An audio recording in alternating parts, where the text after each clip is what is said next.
We're about to start. Phones are silent रख लीजिएगा.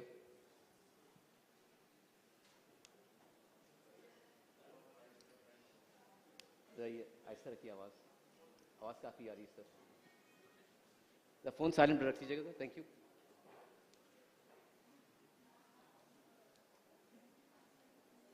Good evening, ladies and gentlemen. Assalamu alaikum. Welcome to this session on how agriculture can save Pakistan. We have on this panel with us a very eminent collection of economists, bankers, commercial bankers, central bankers, policy makers, and I think between them, they have authors of books, and I think between them, they have enough experience and the line of sight as to talk about this very important segment. Now, you know, it's funny. I was just to set some context before we even talk about some days back, I was watching a docudrama on Netflix called Alexander, the Making of the God. And it's interesting. So in 333 BC, he lands in Asia Minor, which is not Turkey. And his generals think that he's now going to attack Persia. And he says, no, I'm going to go to Egypt, because Egypt is the breadbasket of the Persian Empire. And if I get hold of that, I can get rid of Persian Empire. Fast forward 2,500 years later, now, and I'm reading in The Economist, that Egypt of today is on the precipice of a social upheaval because grain which is being imported from Ukraine is now expensive and scarce. And Egypt, the breadbasket of 333 BC, is again at the center of a possible wheat issue. Now, obviously, Pakistan is not being attacked by Alexander the Great, but food security and agriculture plays a very important part. There are two ways of looking at it. One is glass is half empty, which is basically that our yield per crop is low. Our yield per hectare is one of the lowest in the world. We are now importing wheat ourselves. We are not really, in our cash crops, cotton production is going down. Those are the one ways of looking at it. The other way is, Pakistan, when it started off, could not feed any of its 75 million people. In 1950, we were importing wheat, and by 1980, we already gone through a green revolution, and we were self-sufficient in food in 1980. Since then, till 2000, our growth in wheat, in agriculture, was averaging roughly 3.5 to 4%. For the last 20 years, it has gone down to roughly 2% for the last 20 years. And that is a severe problem. Similarly, while we had massive usage of pesticides, that came in through, that helped us. Fertilizers came up, but all our efforts are focused on the crop part and not on the dairy or the livestock part of the agriculture food chain. Now, if I were to, that's just trying to set up some context and perspective as to what really is happening. And I think, without further ado, let me just begin by asking Mr. Salim, Raza, how can the agriculture sector in Pakistan contribute to the country's economic growth and development?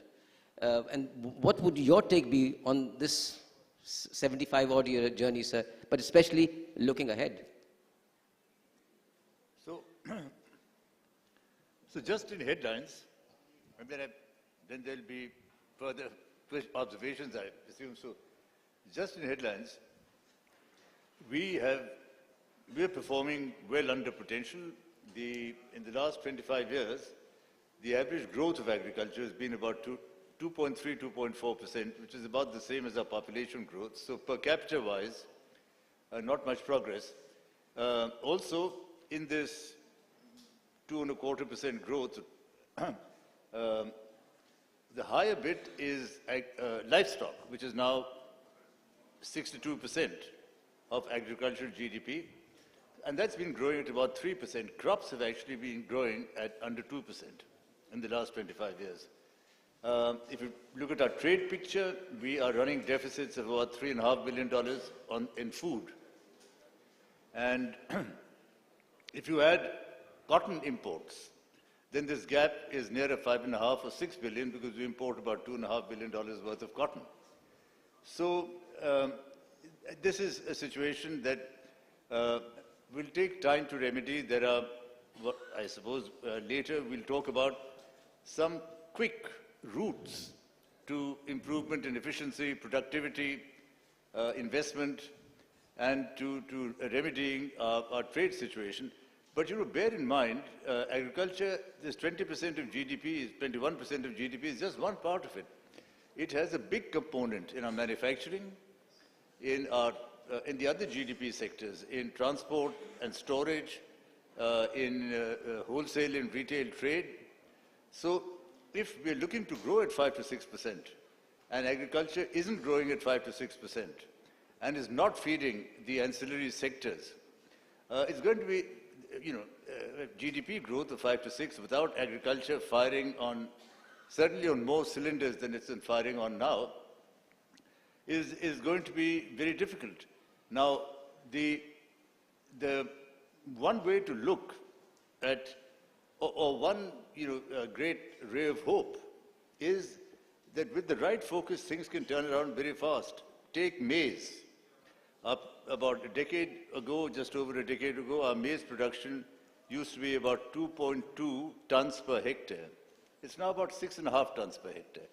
It's the only cereal where Pakistan's productivity ranks in the highest quadrant. Everywhere else, we are well below our benchmarks. And so what did we do for maize? Anyway, that's one of the things we'll talk about. But that's just, as an introduction. Agriculture is huge potential, and then we can talk about, what are the critical things that need to be done in due course. Okay, all right. I think what I'm getting, and I think probably that allows me to come directly to Dr. Ishrat as well, that we have selective sectors within the larger agriculture picture, which are doing well, and some which are not doing well. So now, if I recall, the Prime Minister in your previous stint with the government had asked you to study the Agricultural Research Institute or Systems of Pakistan. What did your findings indicate that what that research institutes are doing so that they can then channel that research back into the real world?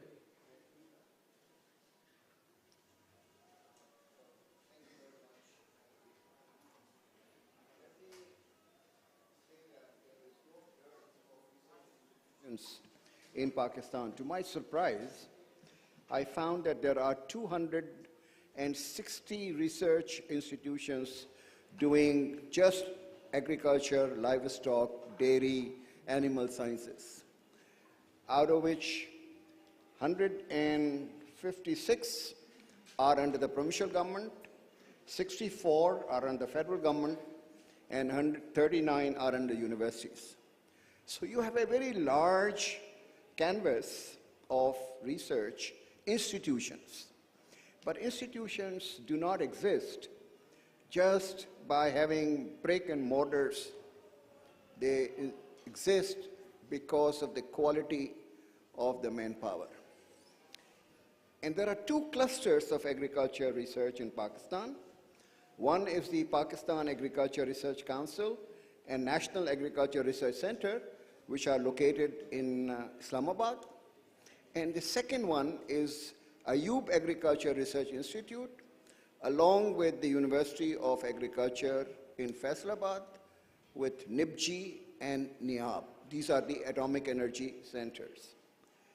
If you look at this, out of total 3,600 agriculture scientists, these two clusters have almost 2,800 scientists working there.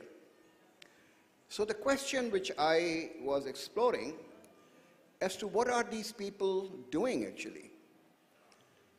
And you will be surprised that first, their entire budget allocation goes on to the salaries, wages, allowances, and pensions.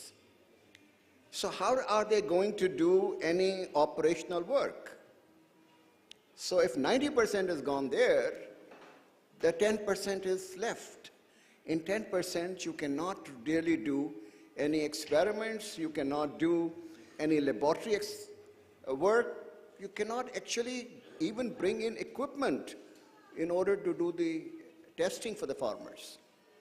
So number one problem is that we have paid no attention to agriculture research, either at the federal and the provincial level. The second is a lack of coordination. As I said, there are institutions doing exactly the same kind of work, and they don't have budget. Why can't they pool themselves and say, like India has, that these are the wheat centers of excellence, and these are the institutions which will be affiliated with this wheat center. And this is for cotton, and this is for maize. They don't have any coordination. So you have not only inadequacy of the budget, but also you have problems of coordination between the federal, and therefore waste and overlap and duplication.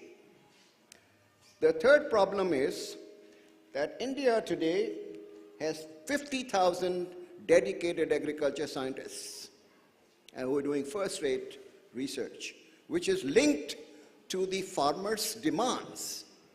The farmers actually articulate as to what their problems are, whether this is on the pest attack or on the productivity or nutrients or whatever it is. And the researchers are finding solutions to the problems faced by those farmers. We don't have any connection because the Pakistan Agriculture Research Council says, oh, we are a federal government and the provinces really do not come to us and the farmers are in the provinces.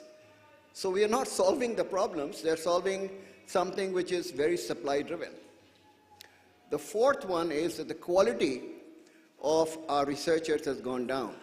The last time I looked at this in 2010, we had almost half of the staff was PhD degree holders, and some of them from very good universities. Today, it has declined to 1/3. So you don't have coordination, you have overlap, you don't have budget, and you don't have human resources. That is the reason why we have not produced a single variety of wheat or in cotton, where there is a complete stagnation, actually. Cotton, we have gone back from 14 million bales to 7-8 million bales. And wheat is stagnating at 27, 28 million tons. As Salim pointed out, there are only 2 crops, and thank God, that is because the government did not touch those crops. Maize, which has grown by 140% during the last 1 decade at the yields, and rice, which has grown by 75%, because there's no government intervention, and therefore private sector and the private farmers are actually leading this. It's interesting that आपने काफ़ी अपने points आपने उठाए हैं, इसमें आपने हुकूमत के किरदार का जिक्र किया है और कि coordination नहीं है या budget allocation का मसला है, and I think जब हम government की, so that's a lot of why and what. लेकिन हम how पे अगर आएँ तो मिफ्ता मैं आपकी तरफ देखता हूँ कि you occupied important portfolios in the government on the finance portfolio. Government intervene करती है पाकिस्तान में और एग्रीकल्चर के अंदर डायरेक्शन सेट करने के लिए, जिसमें से कई तरीक़ों से करती है. उसमें से एक तरीक़ा जो है वो इस टू क्रॉप प्रोक्योरमेंट है, उसकी प्राइसिंग भी है. Now is it intervening in the right direction rather than intervening in crop procurement and pricing? It should be intervening in more on the research part, जहाँ पे allocation सही की जाए, जहाँ पे coordination सही की जाए. What's your take from that vantage point जब आप देखते हैं डॉक्टर साहब के पॉइंट्स को नजर रखते हुए? शुक्रिया. पहले तो मैं सबको खुशामदीद कहता हूँ कि आप फैज साहब की महफिल छोड़ के और इधर ज़राअत की पैदावार की गुफ्तगू में आए हैं. मैं आपके ज़ौक़ पे कोई कमेंट नहीं करूँगा, लेकिन द फैक्ट कि आप शोबा ज़राअत में इतना इंटरेस्ट रखते हैं, ये मुझे खराज तहसीन है आपको. जो बात हुई है कि हुकूमत इंटरवीन कर रही है, मिसाल के तौर पर हुकूमत शुगर केन की प्राइस सेट करती है, और वफाक भी करते हैं और सूबे भी करते हैं. वीट की, गंदम की प्राइस सेट करती है हुकूमत. क्या ये इंटरवेंशन सही है या नहीं है? میری اپنا ذاتی یہ خیال ہے کہ پاکستان کا ایک بڑا مسئلہ یہ ہے کہ ہم حکومت جتنی ایڈمنسٹریٹو پرائسز سیٹ کرتی ہو وہ پرائسز ہمیشہ غلط ہوتی ہیں. تو اگر آپ لے لیں کہ حکومت کتنے عرصے سے رو رہی ہے, جیسے ڈاکٹر صاحب نے بھی فرمایا کہ 14 ملین 13.5 ملین بیل میں خیال سے جنرل ضیاء الحق کے زمانے میں ایک مرتبہ ہوئی تھی, اب ہم 9 ملین بیلز پہ کاٹن کی آ گئے ہیں. تو ہم ہر سال روتے ہیں کہ یار وہ کاٹن کم ہو جاتی ہے, گنا بڑھ جاتا ہے, شوگر کین بڑھ جاتا ہے اور گنا پانی بہت پی جاتا ہے. لیکن کسی کو یہ سمجھ میں نہیں آئی بات, یا یہ ذہن میں نہیں آئی کہ اگر تھوڑا پانی مہنگا کر دو, آبیانہ بڑھا دو, تو خود بخود جو ہے وہ آپ کی گنے کی پیداوار ڈس انسینٹیوائز ہو جائے گی. اور لوگ یہ بھی نہیں سوچتے کہ ایک فارمر جو کہ بہت غریب فارمر ہوتا ہے وہ گنا کیوں پریفر کرتا ہے گندم وہ کپاس کے اوپر, کیونکہ کپاس کی فصل بڑی سینسیٹیو ہوتی ہے کہ اگر بارش وقت پہ آئی یا نہیں آئی تو کپاس تباہ ہو جاتی ہے. گنے کا بڑا زیادہ ہارڈی کراپ ہے. تو کیا ہم وہ انشورنس دیتے ہیں اس فارمر کو کہ جس کے تحت وہ انشور کر لے اگر وہ گنا وہ کاٹن لگاتا ہے؟ یہ اور جو ڈاکٹر صاحب نے یہ بات کی, دیکھیں رفاد میز ایک بڑی کمپنی ہے جو کہ اسٹارچ بھی بناتی ہے اور کورن سرپ بناتی ہے, اور وہ اس کا بڑا انسینٹیو ہے, تو انہوں نے بہت سارے فارمرز کو یہ چیز دی ہے اور اس سے یہ پھیل گئی. اسی طرح پاکستان میں آلو کی ورائٹی بڑی اچھی ہو گئی ہے, بیکاز پیپسی کو جو ہے اس نے آلو کی ورائٹیز امپورٹ کری ہیں دنیا بھر سے اور اس نے فارمرز کو دی ہے, اور وہ فارمرز نے وہ ورائٹی لے آئی ہے. جہاں جہاں ہم نے دیکھا ہے پرائیویٹ سیکٹر میں, this is the reason why our maize production is actually per hectare higher than India. حالانکہ in cotton, in rice, in wheat, in most everything including in rice we are actually below India, اور we are definitely below best in class. حالانکہ اگر ہم اتنی wheat produce کر رہے ہیں, اتنی وہ چیزیں پروڈیوس کر رہے ہیں, تو ہمیں اوپر ہونا چاہیے. تو حکومت کی ساری انٹرونشنز جو ہوتی ہیں وہ پولیٹیکل بیسس پہ ہوتی ہیں. جب آپ ڈیسائیڈ کرتے ہیں کہ 4,000 روپے ویٹ کی پرائس ہونی چاہیے, تو آپ اس کی فیکٹر انپٹس تو نہیں دیکھ رہے ہوتے نا, آپ یہ بول رہے ہوتے یار آج کل بڑا شور آیا ہوا ہے ادھر تو اس لیے 4,000 روپے ہونی چاہیے. یا آپ نے سوچا ہے کہ اگر فلاں پرانے حکومت نے 3,500 روپے دی تھی تو میں 4,000 دوں گا, تو یہ غلط پرائس ہوتی ہے. اس کے بعد ہم نے ناٹ جسٹ ان کی پرائز غلط کی ہوئی ہیں بلکہ ہم نے فرٹیلائزر کی پرائز بھی غلط کی ہوئی ہے. تو ہم ایک قسم کا فرٹیلائزر زیادہ ڈلتا ہے, باقی قسم کے فرٹیلائزرز کم ڈلتے ہیں. حکومت کو کیا کرنا چاہیے؟ حکومت کو ایک تو انشورنس بیچنا چاہیے. آپ اگر دیہی زمینوں کے کاغذات کو زیادہ بہتر کر دیں, کمپیوٹرائز کر دیں, تو وہ اس پہ لون زیادہ لینا ان کو بینکوں سے آسان ہو جائے گا. آپ یہ بڑے بینکوں کو ہم جب حکومت میں ہوتے ہیں تو ان کو زبردستی کر کے ہم ان سے لون تو دلوا دیتے ہیں, لیکن پھر ریکوری ان کے اوپر چھوڑ دیتے ہیں, اور دس از ناٹ سو ایزی. اور اگر آپ دیکھیں زرعی ترقیاتی بینک کی کتاب تو وہ کتنی بری ہے کہ پھر اس کو ہم نے وہ پھر کہیں اور سے وہ کرنا پڑتا ہے. زرعی لون بھی بہت مہنگے ہوتے ہیں, شرح سود بڑا ہائی ہوتا ہے بیکاز ڈیفالٹ کا رسک بڑا ہائی ہوتا ہے. تو اگر ہم یہ کتابیں ان کی ٹھیک کر دیں, ان کے کاغذات ٹھیک کر دیں, اگر ہم انشورنس دینا شروع کر دیں ان کو, پانی جہاں پہ اریگیشن کا پانی آتا ہے اس کو ہم منصفانہ طریقے پہ بانٹتے ہوں, تو یہ ضروری ہے. پاکستان کے اندر ایک اور چیز بھی ہم کر سکتے ہیں جو اب میرے خیال سے تھوڑی سی کوشش ہو رہی ہے, وہ یہ کہ جتنا ہم پانی استعمال کرتے ہیں شاید اس سے کم پانی میں ہم یہ پیداوار کر سکتے ہیں. پاکستان 90% سے زیادہ پانی جو ہے وہ استعمال زراعت میں کرتا ہے, اور اس کی 20% جی ڈی پی کے لیے آپ 90% سے زیادہ پانی استعمال کرتے ہیں. تو اگر ہم کہیں پر ڈرپ ایگریکلچر پہ لے جائیں, سندھ کے اندر مجھے پتا ہے کہ بہت مسئلہ ہو گیا ہے واٹر لاگنگ کا, اگر شاید یہاں پہ تھوڑا سا کم پانی دیا جائے تو وہ بڑھ سکتی ہے پروڈکشن. اینڈ ایگریکلچر کے ایکسٹینشن پروگرام حکومت ضرور کرے, حکومت ضرور ٹرین کرے, حکومت بہتر ہارویسٹرز کے لیے اگر ان کو تھوڑی سی مدد کر سکے تو کرے. میں نے سنا ہے, آئی am not an agriculturist, but میں نے سنا ہے کہ and from university professors that اگر آپ کے پاس بہتر ہارویسٹر ہوں تو 15% شاید آپ کی گندم جو ہے اس کی وہ بچ سکتی ہے. گندم اتنا ضائع ہو جاتا ہے at the time of harvesting. اور آخر میں یہ ریسرچ پہ یہ میں آپ سے گزارش یہ کرنے لگا ہوں کہ جب میں پنجاب حکومت میں کام کرتا تو 40,000 ایکڑ dairy and livestock research farms تھے, 40,000 ایکڑ. اینڈ یٹ جو ہماری سائیوال برانڈ کی گائے ہوتی ہے وہ 7 سے 8 لیٹر دودھ دیتی ہے, جبکہ اور ہماری جو نیلی راوی ہے وہ مقاصد اس سے بھی کم دودھ دیتی ہے, جبکہ آپ باہر سے اب یورپ سے امریکہ سے گائے لے کے آئیں تو 30 40 لیٹر پر ڈے دودھ دیتی ہیں. تو اوبویسلی ہم نے کوئی ریسرچ میں کچھ کیا تو نہیں ہے, ہم نے ریسرچ خریدی بھی نہیں ہے.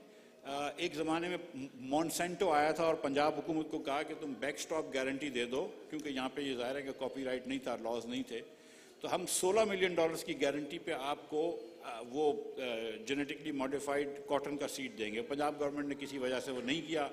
وفاق پہ بھی اس بار بات ہو رہی تھی, اور حکومت کو کہیں نہ کہیں آپ کو یہ بات سوچیں کہ ریسرچ کرنی چاہیے, لیکن یہ بات بھی سوچیں کہ ہم کسی ریسرچ میں, نہ ایگریکلچر ریسرچ میں نہیں, ہم کسی بھی ریسرچ میں آگے نہیں ہیں.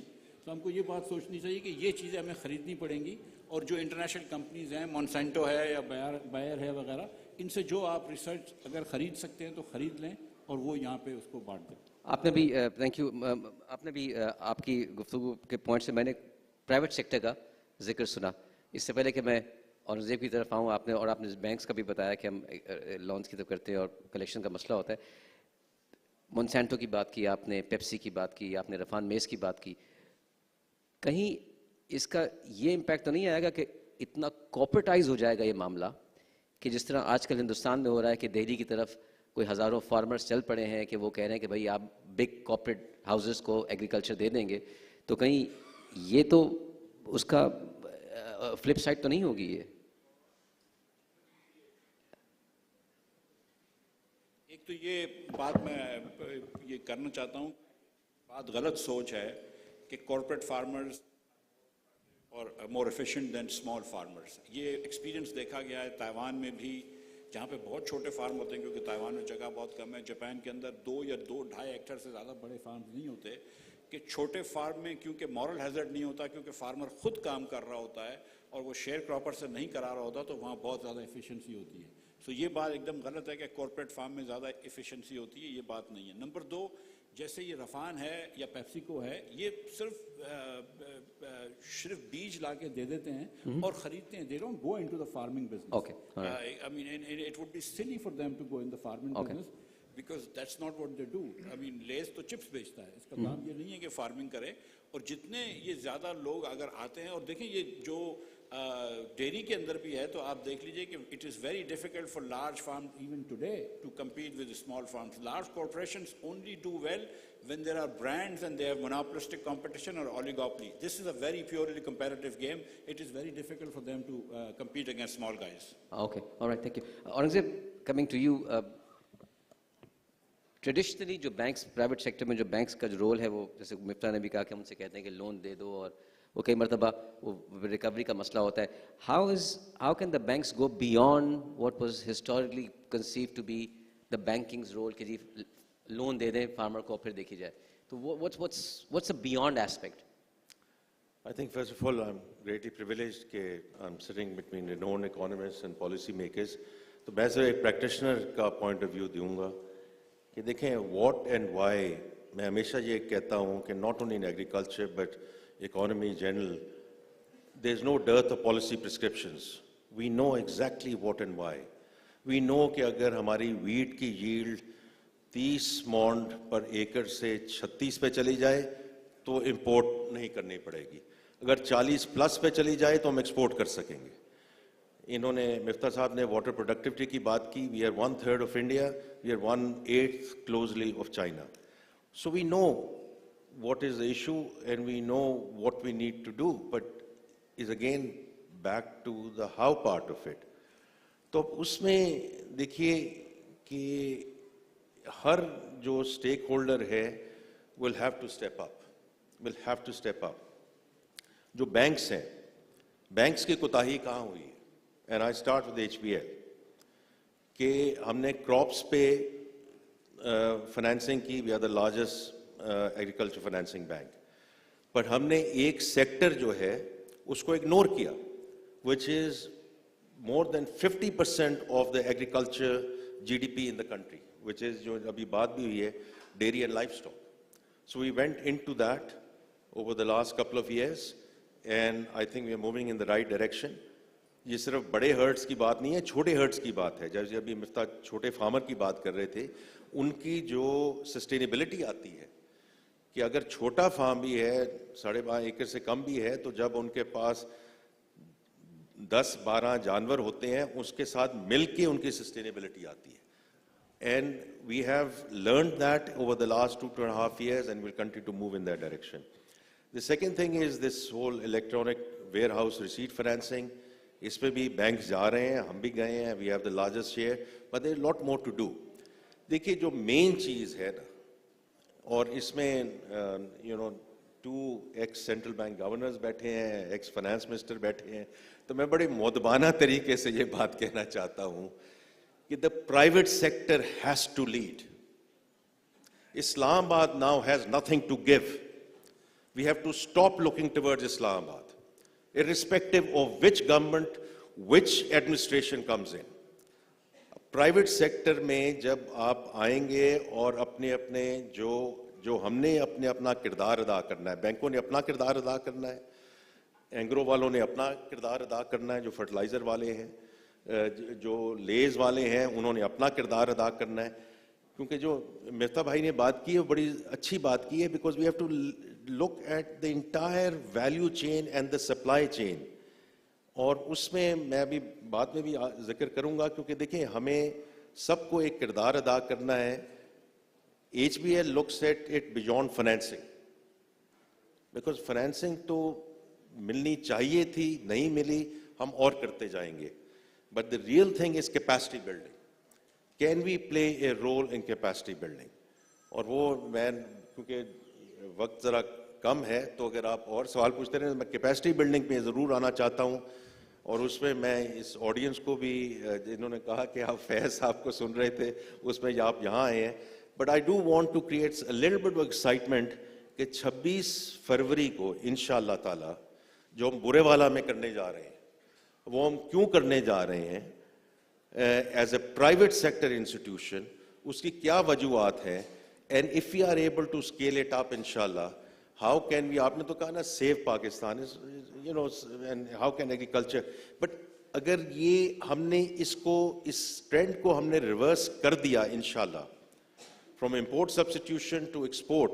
क्योंकि देखें अगर इस साल भी आप देखें तो जो राइस की एक्सपोर्ट हुई है, आप कह सकते हैं जी इंडिया में ये हो गया, फलाना हो गया, ये हो गया, फलाना. The reality is we exported rice and we created foreign exchange from that. तो दैट इज जो ये डॉक्टर साहब यहाँ बैठे हैं, इन्होंने इतनी किताबें लिखी हैं और माशाल्लाह he is the leading figure in that. any and everything from exports to imports to fiscal situation to poverty alleviation, this is the savior if we get this one right. Okay, thank you. I think you touched upon aspects ke how can we improve the way even the farming is done, and theek hai agriculture institutes hain wo apna wo kirdar ada nahi kar rahe. Salim Raza sahab, how do you believe that modernization or mechanized farming or other modern techniques can really come in and help Pakistani farmers' practices improve? Two, three things come to my mind in context. The first is that HBL president will talk more about this. The first is you've got to give the farmer back some of his margin that he loses to intermediaries. And that loss of margin is big. He doesn't borrow linked to the policy rate. He borrows linked to something that's 3 or 4 times more. He pays the dealer's commissions and he pays the middleman's commissions when he buys inputs and when he buys pesticides. He can't sell to the processor or manufacturer. He sells to the intermediary or he sells to the mandi, and he loses a lot of margin there. Now, if this is recaptured for the farmer, that is the beginning of getting onto the path. That, we talk about the farmer, Pakistani agriculture trammeled or hemmed by small landholdings and difficulty for access to credit and to final markets. Those are issues. But productivity is a major issue as well. And if everything you do, if in the stream of services you're rendering, if you cannot help the farmer improve productivity at all the stages of production through regular, ongoing, recurring agronomic advice, you can't take the farmer to the next threshold. The farmer also has to be able to learn alternatives, diversification, because a lot of things don't get done simply because they weren't done before, or because no one's talked about it, or because it's not the traditional pattern. And that mold will have to be broken. So these are some of the developments that we have to see occurring, and this is the private sector leading the private sector. Secondly, we were talking about exports. So rice, only 10% of rice is exported in packets that can go onto supermarket shelves. Now the markup from Sykes, even if it's branded rice in Sykes, to the supermarket, to something that slips onto a supermarket shelf, is 3 or 4 times. And that area needs a lot of investment. This is where you're talking about corporate farming. The value of corporate intervention in agriculture is not at the farming side. It's at the marketing, distribution, and investment side into the infrastructure that farmers will not have. So cold chains, refrigerated trucks, and a capacity or an assurance to the farmer of offtake. Because we are not going to invest in improved practices or in better machinery unless there is a payoff, and the payoff comes from, or the investment comes from, the assurance of offtake. So this is what's holding us back on fruits and vegetables, for example. That's another. Meat. Our meat exports are 400 million, they can be 1 billion. But our meat goes out in carcasses, it's chilled, it's not frozen, so it can't go beyond the Middle East. And there's big risk of disease, because what you need to do is start from infancy, start from animal husbandry, and then produce your breed, develop the breed, have regular veterinary services throughout. Your abattoirs have to be modern, and then from there on, everything's got to be moved in frozen chains. Now, the farmer can't make those investments, but if some of our corporates, any foreign corporate, can help supplement the farmer's capacity and the debt, supplement the debt the farmer can raise with equity and offtake assurances. The same thing with fishing. We're now talking about inland fishing. China produces 80 million tons of fish. 2/3 of that is fish farming. It's not deep sea fishing of live fish. It's actually breeding fish in inland pools or in near coastal waters. Now, I know there's talk of shrimp being raised like that in Pakistan. With all the expertise China has in inland fishing, and they use carp as the main inland fish and all the varieties of carp, but they do a lot of shrimp off coastal waters. Why can't they help us? But you see, you haven't got anyone on the agricultural side who can have conversations like this. The farmers certainly can't. And our corporates, except in very select areas, like maize and milk perhaps, are not really involved in even our cotton textile mills are not involved in improving breed and quality of what the product. Mm-hmm. Now, lastly, hybrid seeds, people have stopped applying for permission because it takes 2 years or 3 years. We've got a very a very outdated regulatory approval structure. It takes 2 years or 3 years. Sometimes the knowledge sort of percolates into the market, and whatever was being sought to be approved is now being prepared before the main guy can move. Because we should scrap that. I mean, just move away from that. In the US and in India, you need to put up a list of ingredients on the packet that you're selling, and if those list of ingredients are not met in the quantities and whatever ratios, then you're fined. And without this, 40% of our farmers use uncertified seeds. And I think most people involved in this field will tell you that seed is 50% of the battle. Okay. I think that immediately takes me to Dr. Ishrat on this one as well. Dr. Saab, Salim Raza साहब ने जो steps गिनवाए हैं, उसमें कई मर्तबा उन्होंने और ममालिक का भी एक रेफरेंस दिया है. आपकी जो नई किताब है, Development Pathways, जिसमें आपने over the last 75 years Pakistan, Hindustan और बांग्लादेश की इकॉनमी और डेवलपमेंट की ट्रेजेक्टरी को एनालाइज किया है. क्या सीख सकते हैं in that context from these two countries and also what Salim Raza साहब said? पंजाब जब अनडिवाइडेड था तो उस वक्त it was granary for whole of India. जो वीट की प्रोडक्शन होती थी वो सारे हिंदुस्तान को पंजाब करता था. अब 70% हमारा पंजाब जो है वो पाकिस्तान के पास है और 30% जो है वो हरियाणा और ईस्ट पंजाब जो है. मैंने उनकी दोनों के कंपैरिजन की, जस्ट वीट और राइस की. वो 30% लैंड जो है इस वक्त, that is producing 29 million tons of wheat every year.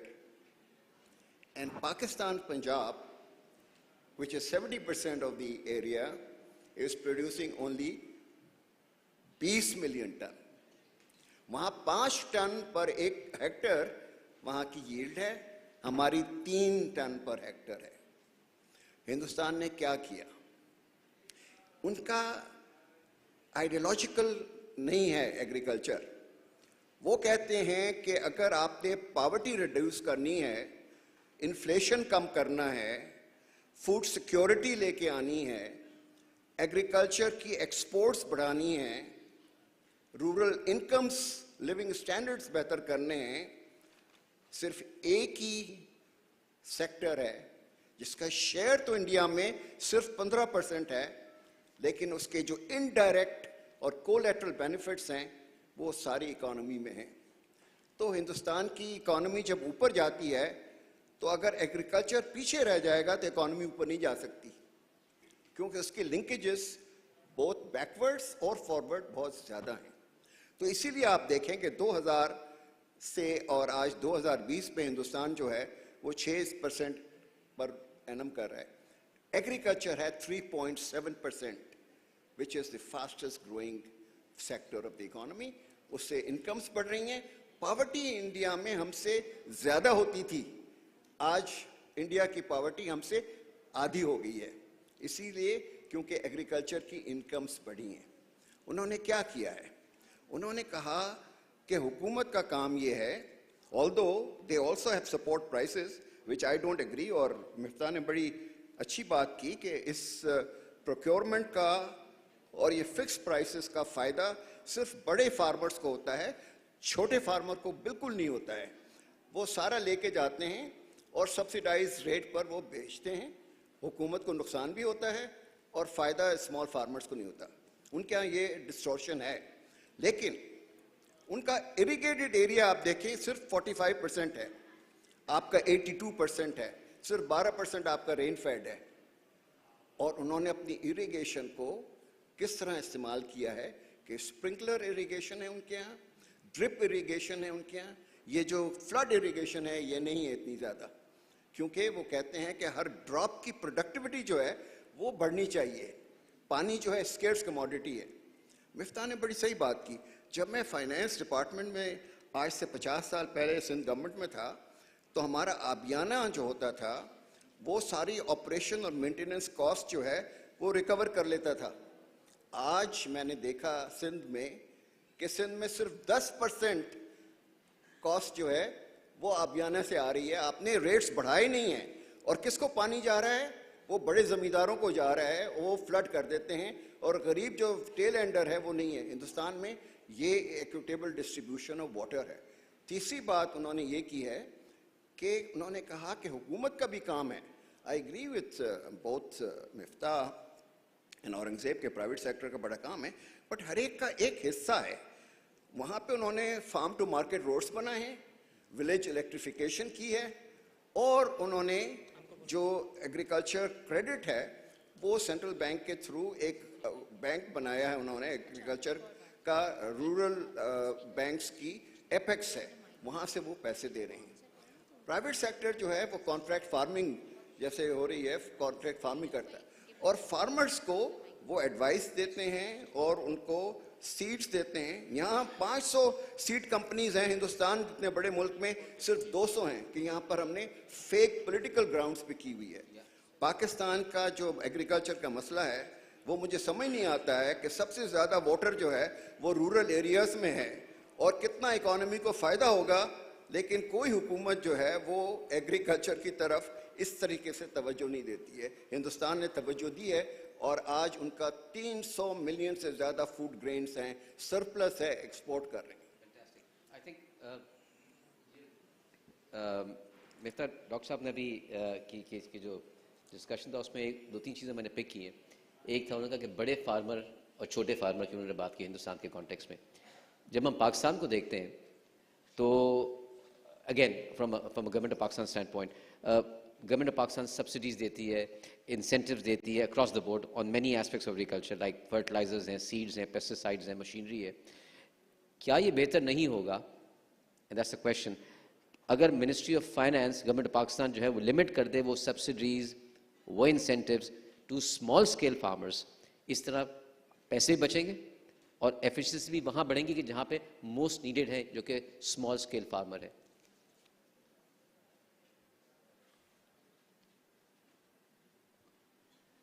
دیکھیے ہم جس طرح سبسڈیز دیتے ہیں تو ہم یہ کہتے ہیں کہ ہم فارمر کو سبسڈی دے رہے ہیں اس لیے ہم گیس سستی دے رہے ہیں.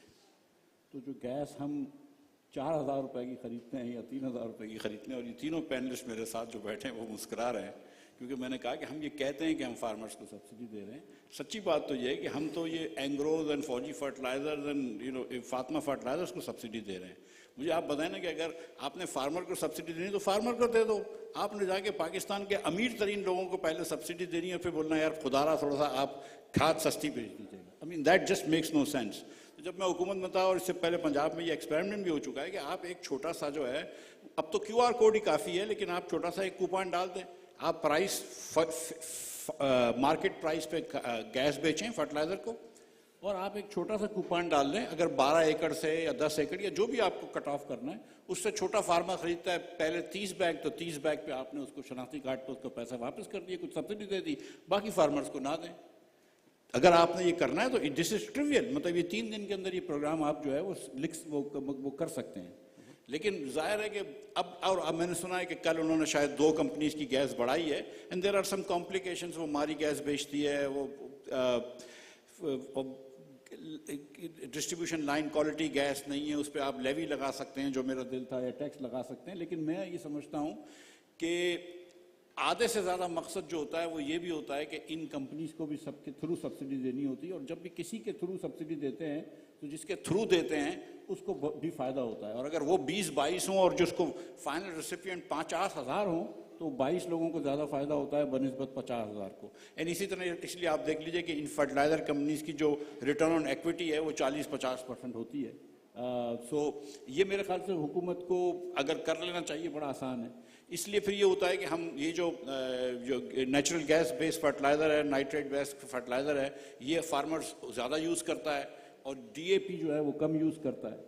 ایک بات جو میں نے ڈاکٹر صاحب کی کتاب سے دیکھی, میں ڈاکٹر صاحب سے ابھی بات بھی کر رہا تھا, ایک چیز جو یہ بڑی انٹرسٹنگ ہے, and then I will tell you why that is the case, کہ جب ہندوستان کے اندر مثال کے طور پر جب ان کی انڈسٹریل پروڈکشن بڑھنے لگی اور انہوں نے ایگریکلچر کے اوپر توجہ کم کری, لبرلائزیشن کے اوپر توجہ دی, اور جب انڈسٹریل پروڈکشن بڑھائی تو ان کی ایگریکلچر گروتھ ریٹ بھی بڑھ گیا.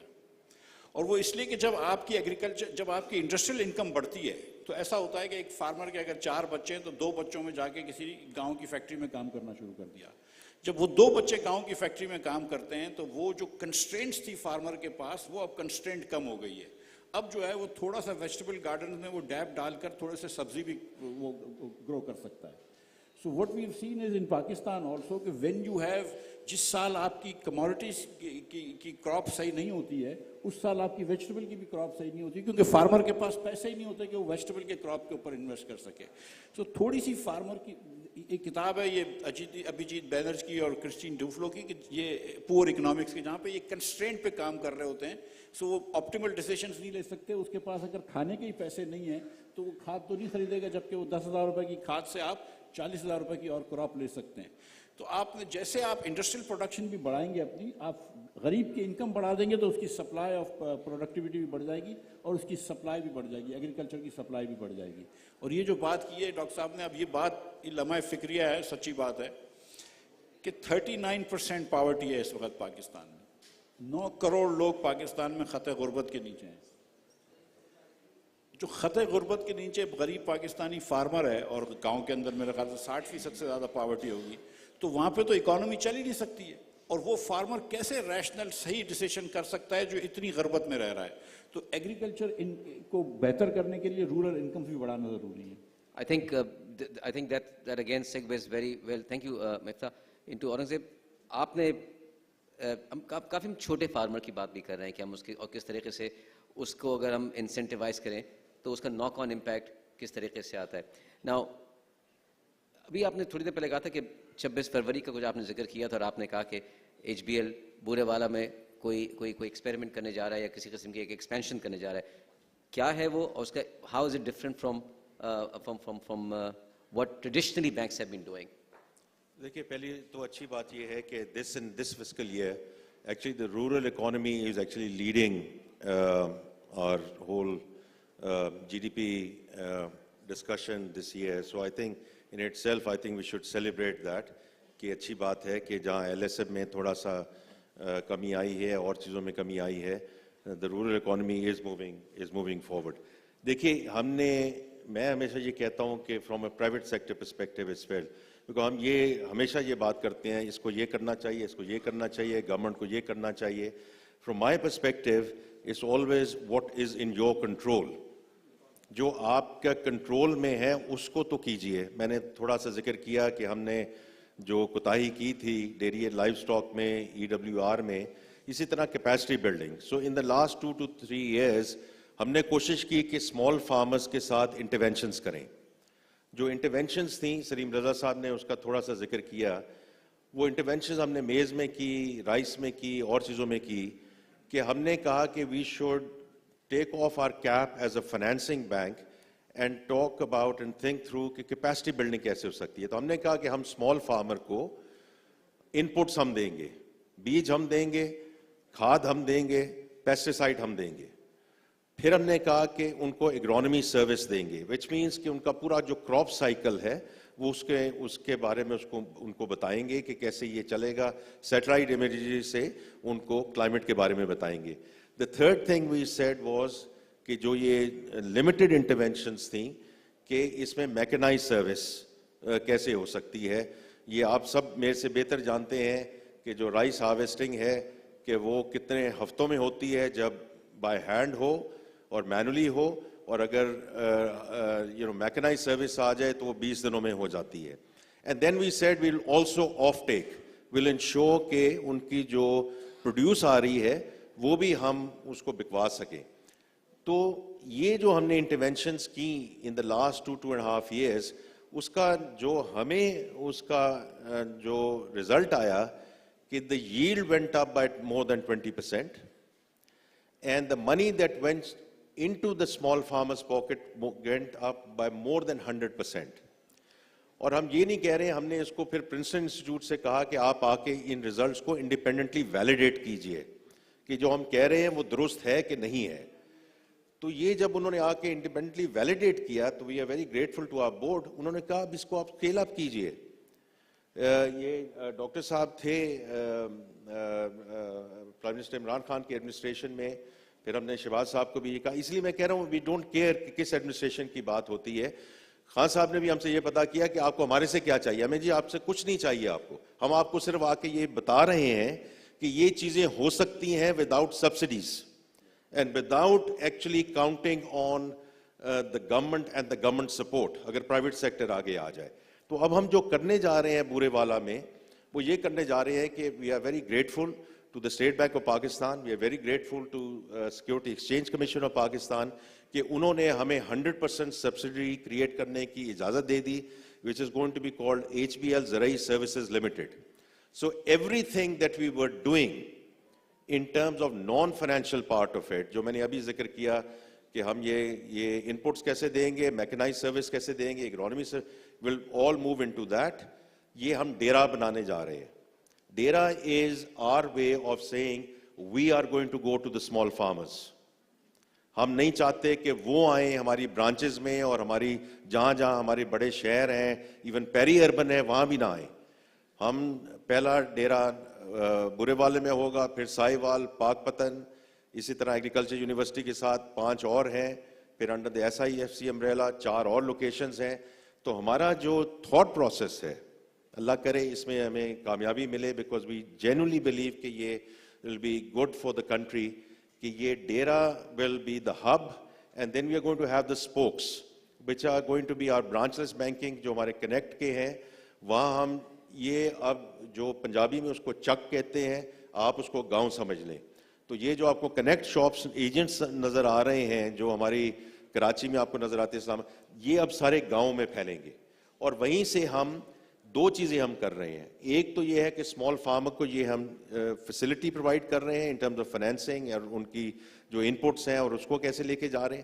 Secondly it be financial inclusion, because in connect shops کے تھرو, میں اب اس کو ٹیکنیکل ٹرم میں کہوں گا L0 L1 کلائنٹ جو آن بورڈنگ ہوتی ہے, جو آ کے انہوں نے اکاؤنٹ کھولنا ہے, جس میں اسمال فارمرز جھجکتا ہے یا جھجکتی ہے کہ میں کہاں جاؤں, سائی وال میں جا کے برانچ میں اکاؤنٹ کھولوں اور کس برانچ میں جاؤں, اسی ایجنٹ کے تھرو ان کے اکاؤنٹس کھل جائیں گے, اسی کے تھرو وہ فائنینسنگ لے سکتی ہیں یا لے سکتے ہیں.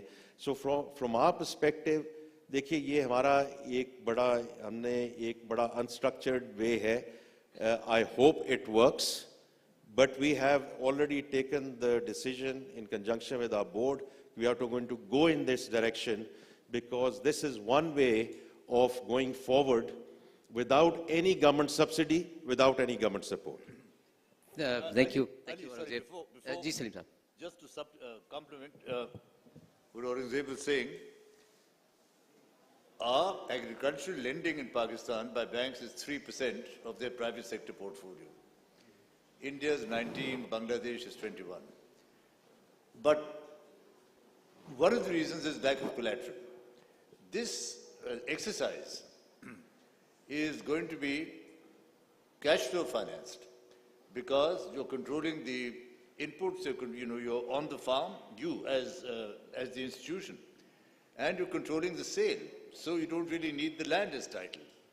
If we can get on to cash flow financing, and if we can demonstrate that that can be done constructively,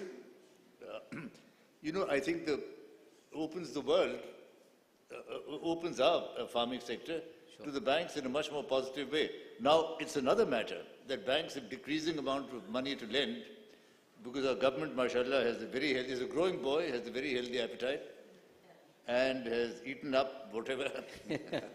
I think whatever. I've just been given a mass 5 minutes reh gaye. I'd like to take a question or two maximum from the audience. Maximum 1 or 2. پہلا جی آپ السلام علیکم. میرے سوال تک محدود رکھیے گا دوست. جی بالکل. شکریہ. دو سوال ہیں. ایک تو ایلیٹ سبسڈی پہ مفتاح آپ نے بات کی, جس میں ہم بلینس آف روپیز جو ہے وہ فرٹیلائزر کمپنیز کو دے سکتے ہیں. تو گورنمنٹ کو کون سی ایسی فورس ہے جو اسٹاپ کر رہی ہے کہ بھائی وہ پیسے آپ فرٹیلائزر کمپنی کو نہ دے دیں, وہ فارمرز کو دے دیں. دوسرا سوال میرا سینٹرل بینکر سے ہے کہ ایکسپورٹ ری فائنانس تو ہوتی ہے, ایگریکلچر ری فائنانس کیوں نہیں ہو سکتی؟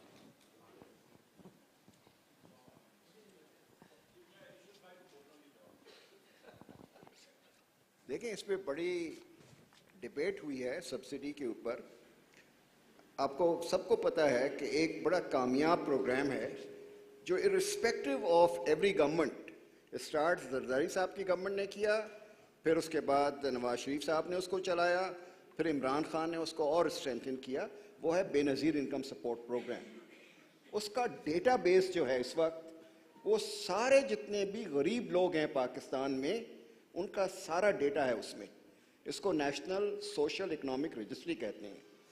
تو ہم نے ان کو پروپوز کیا کہ بجائے آپ یہ فرٹیلائزر کی یا سیڈ کی یا جو بھی آپ سبسڈی فارمر کو دینا چاہتے ہیں, آپ بے نظیر انکم سپورٹ پروگرام کے ساتھ دیں. لیکن جیسے مفتاح نے کہا کہ ہمارا جو لینڈ ریکارڈ کا سسٹم ہے اور وہ جو ہماری ڈیٹا بیس ہے بے نظیر انکم سپورٹ پروگرام کی, وہ ایک دوسرے سے بات نہیں کرتے, وہ بالکل الگ الگ ہیں. تو اگر آپ آج کل کا بگ ڈیٹا کا زمانہ ہے, ٹیکنالوجی آگے آ گئی ہے, تو ہم نے یہ پروپوز کیا تھا کہ ان دونوں کو آپ کمپیٹیبل کر دیں کہ اگر آپ کی 12 ایکڑ سے نیچے زمین ہے تو آپ کو فرٹیلائزر کے پیسے جو ہیں وہ گورنمنٹ ڈائریکٹلی آپ کے اکاؤنٹ میں ڈال دے گی, کسی تیسرے آدمی کے تھرو نہیں جائے گی. لیکن اس میں یہ پرابلم آ رہا ہے کہ وہ دونوں ڈیٹا بیسز جو ہیں وہ ایک دوسرے سے بات نہیں کرتی ہیں. یہ مشکل ہے. جی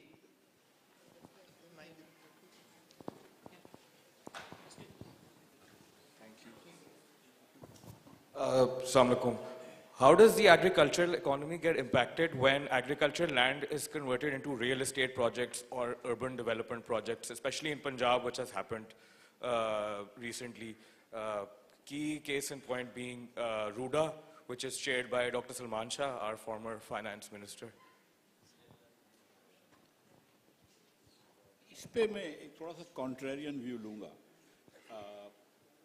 جو اب تک دیکھا گیا ہے کہ جو ٹوٹل فارم لینڈ پہ انکروچمنٹ ہوئی ہے یعنی کہ ہاؤسنگ سوسائٹیز بنی ہیں وہ 1% یا 1.5% فارم لینڈ پہ ہوا ہے. اب پاکستان میں بچوں کی پیداوار تو بہت ہے نا, وی ڈو انکریز بائی 2.55 اور 2.6% پر ایئر, تو لوگوں کو رہنے کے لیے جگہ چاہیے. سو روڈا از اے سیپریٹ تھنگ بیکاز اس میں وہ اس کی وجہ سے لاہور میں فلڈز آ جائیں گے and all that stuff. I am not knowledgeable about RUDA and I know کہ اس کے اندر تھوڑی سی ایلیٹ کیپچر بھی ہوا تھا اور مطلب مخصوص پارٹیوں نے لینڈ لیے, but let's not go there. So I am not talking about RUDA per se, but normally when you see کہ لوگوں نے ہاؤسنگ سوسائٹیز بنائی ہیں.